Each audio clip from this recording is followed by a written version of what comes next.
and welcome to an especially glamorous edition of Ben's Junk. Glamorous in that we're gonna spend a little time with the stars today. So here's the deal. I have a long history of going through the book sections of thrift stores, and I rarely pick anything up, but I'm always on the lookout for that old favorite or that potential reference book for archive or what have you. And not too long ago, I was digging through the books when I found this just massive stack of very low budget looking magazines. And as it turned out, it was someone's old stash of old school Hollywood fanzines. I'm guessing someone died and their family didn't know what to do with the deceased's stuff. But anyway, I've been admittedly something of a classic movie snob since I was a kid, so naturally I had to dig through these and cherry pick a handful for myself. And not to mention, I've been on the lookout for any Black Hawk Films ephemera for some time now, and hopefully I can accrue enough to do an episode on them someday. But for what it's worth, there is no Black Hawk ephemera in any of these. But anyway, because I don't want this to be some hour-long ramble, I'm just going to show off the covers and a few cherry-picked pages from these magazines. And of course, part of me would love to be able to scan and share these in their entirety, but that would be really, really time-consuming, and not to mention possibly illegal. But anyway, let's take a cut here, and we'll take a look at the grand total of 8 magazines that I bought.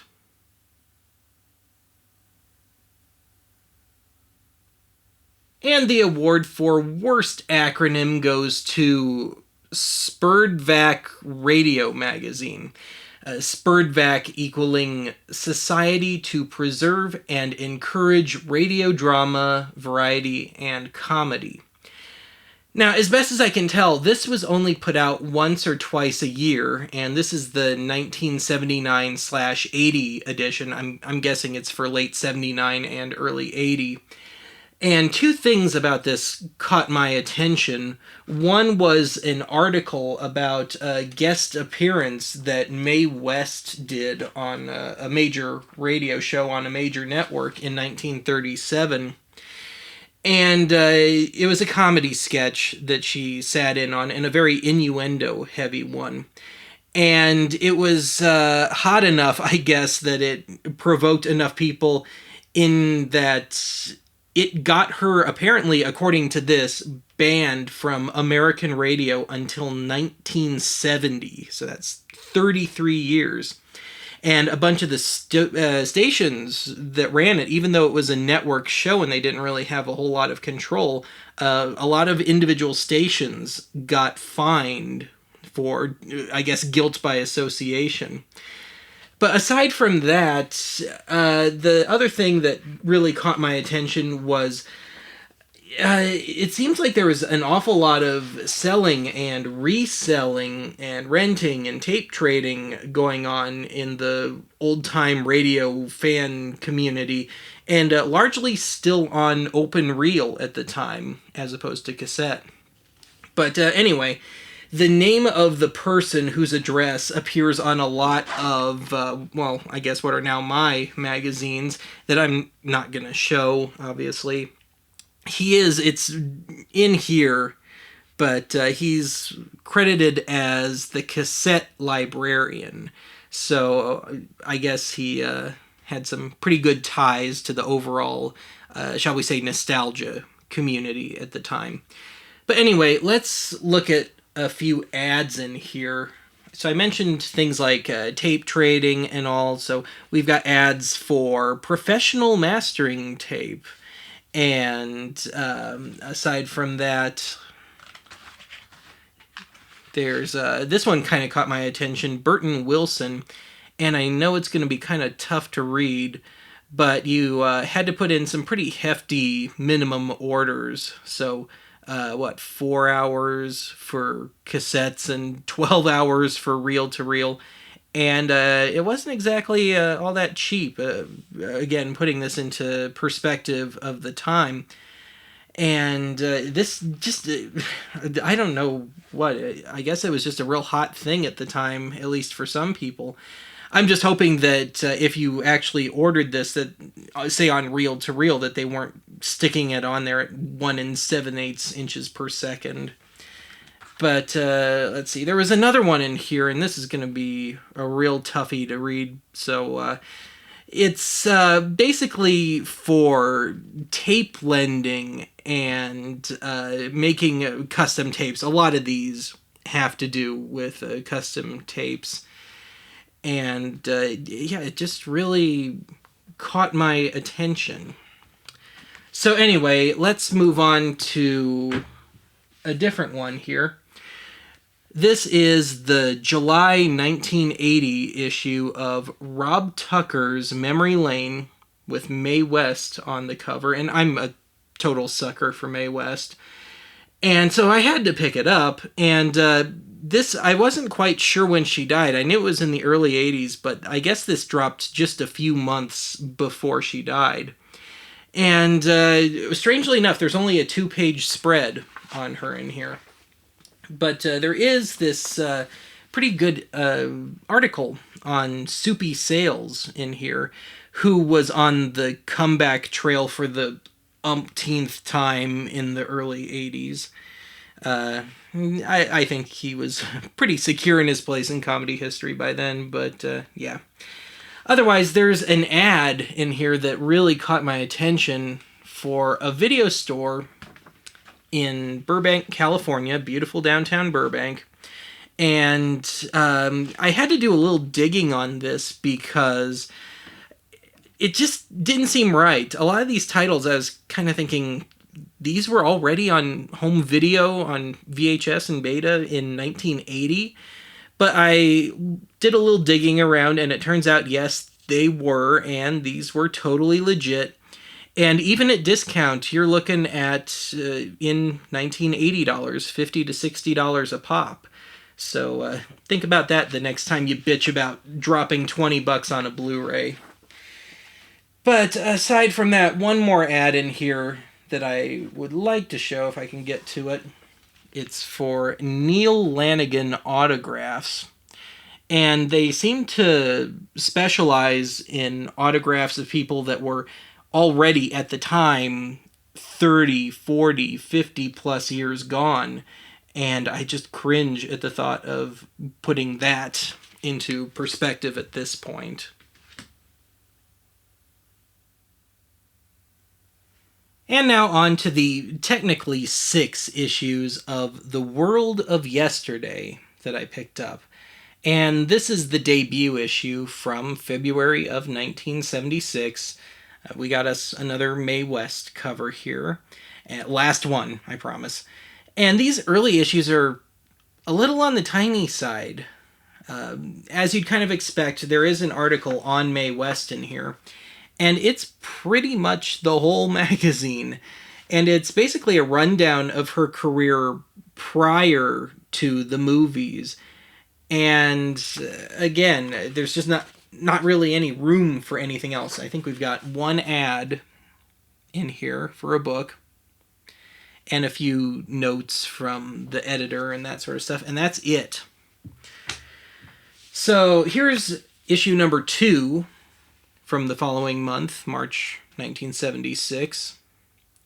And this one is mostly a rundown, a bunch of synopses of the Ma and Pa Kettle movies. And I can't remember the last time I saw a Ma and Pa Kettle movie. Used to see them on TV when I was a kid from time to time on AMC, back before it became the Walking Dead network in more than one way. And as I said, this is mostly on Ma and Pa Kettle. Just rundowns of their movies.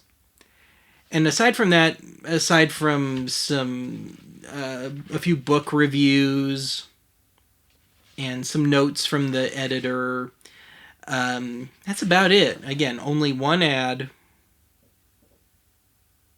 in the whole thing. But, yeah.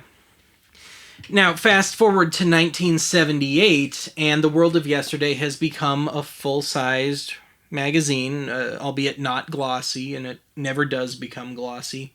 And this one is from April of 1978, and we've got Spike Jonze here on the cover, threatening a harp with a hatchet, and I believe she was one of the city slickers, so of the harpist.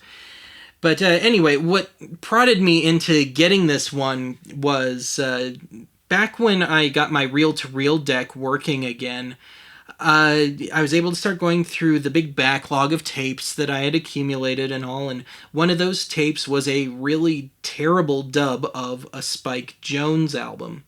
And I mean, I had heard All I Want for Christmas Is My Two Front Teeth every Christmas since I was a little kid, and I still hear it occasionally around the holidays. But that, believe it or not, was my first taste of his work outside of that, and which has since prompted me to buy his double disc anthology. And the more time I spend with his work and the more I listen, we might not have had rock and roll if it weren't for him. Certainly not the attitude. Now, pretty much, well, not all of it, but a good half of this is devoted to a nice big long retrospective on Spike Jonze, who passed away in, I think, 1965, and it has a at least partial discography.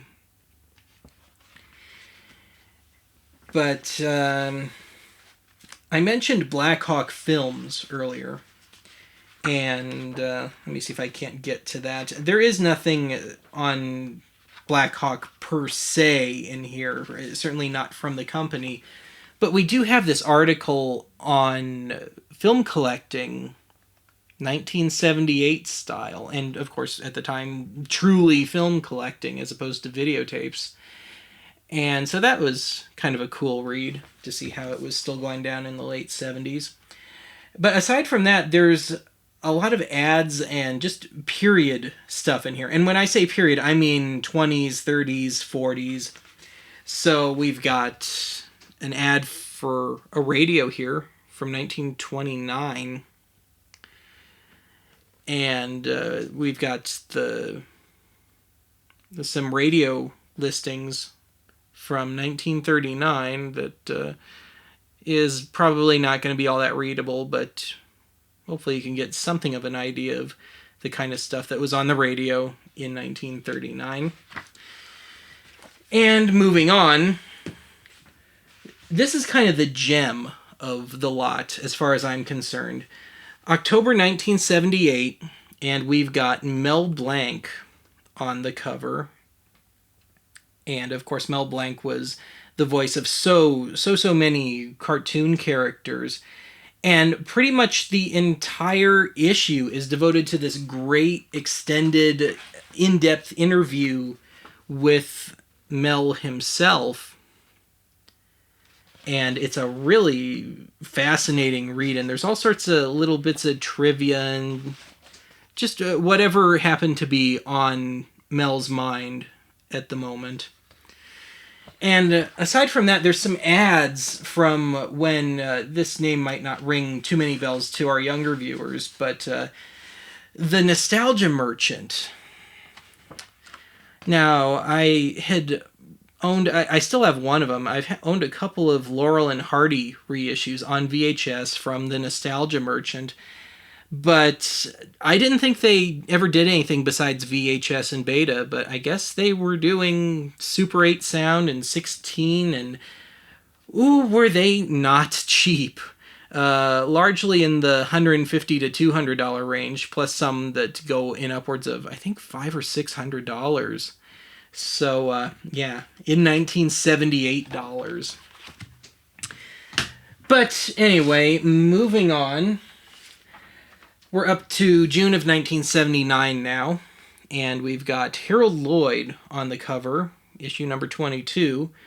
And Lloyd, of course, he sits alongside Charlie Chaplin and Buster Keaton on that list of best remembered silent film comics.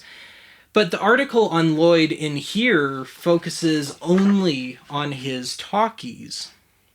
strangely enough.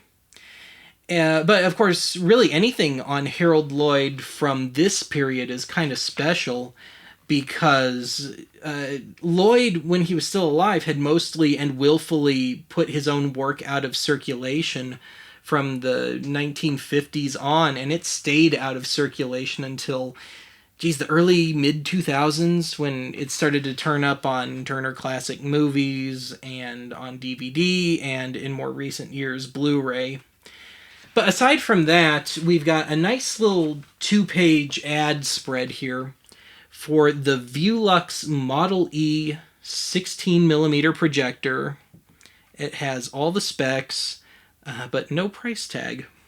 But how often do you get to see ads for projectors, especially this late in the game? And moving on to today's last magazine, sometime around 1982 or 83, The World of Yesterday and some of its offshoots, none of which I have, were consolidated into double feature. And this issue is from late 1985. And this particular issue, it's kind of a downer. It reads like something of a very macabre textbook. So it's at least half devoted to just this big rundown of every famous and semi-famous person that died over the course of 1984. And then aside from that, there's this very odd but kind of interesting article on the widows of a couple of unrelated silent film comics, interview, and it's kind of just a discussion of what life was like with their husbands at the time. So we've got Ben Turpin's widow is interviewed in here. And aside from that, it's crossed with a rundown of the latter days of the Mack Sennett studios. And there's a picture of Mack. So kind of odd, but interesting enough. And to close out this episode, I found this in here, and I thought it kind of appropriate to end things on.